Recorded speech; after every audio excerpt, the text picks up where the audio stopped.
جتنی بھی عبادتیں ہیں وہ ساری ان 4 لفظوں میں ہیں۔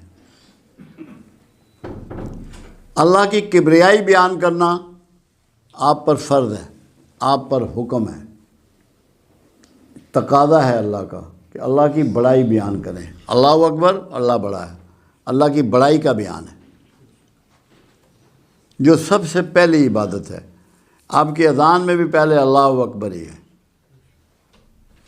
دوسرا کیا ہے؟ سبحان اللہ، اللہ کی پاکی بیان کرنا، یہ دوسری عبادت ہے۔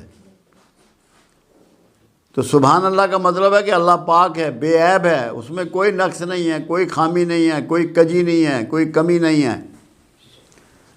یہ دوسری بڑی عبادت ہے۔ اور قرآن حکیم میں سب سے زیادہ بار جو پروردگار کا نام آیا ہے وہ سبحان اللہ ہی آیا ہے۔ اور تیسرا ہے الحمدللہ، کہ ساری تعریفوں کا سزاوار اللہ ہے، اللہ کے علاوہ کوئی تعریف کے قابل نہیں ہے، اسی کا شکر ادا کرنا ہے اور اسی کی تعریف کرنی۔ یہ بھی عبادت کا تیسرا جز ہے۔ یہ جو 4 میرے جملے ہیں یہ کمپلیٹ عبادت ہے، مکمل عبادت ہے۔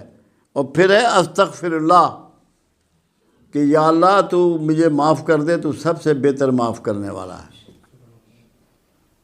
تو یہ جو جملے میں کہتا ہوں، اگر اس کو آپ غور کریں تو یہ پوری مکمل عبادت ہے۔ اللہ کی بڑائی، اللہ کی پاکی، اللہ کی تعریف اور اللہ سے مغفرت۔ اس لیے میں نے مختصر ترین الفاظ میں اس کو سمیٹا ہوا ہے۔ تو یہ آپ اس کو زندگی میں اپنا لیں۔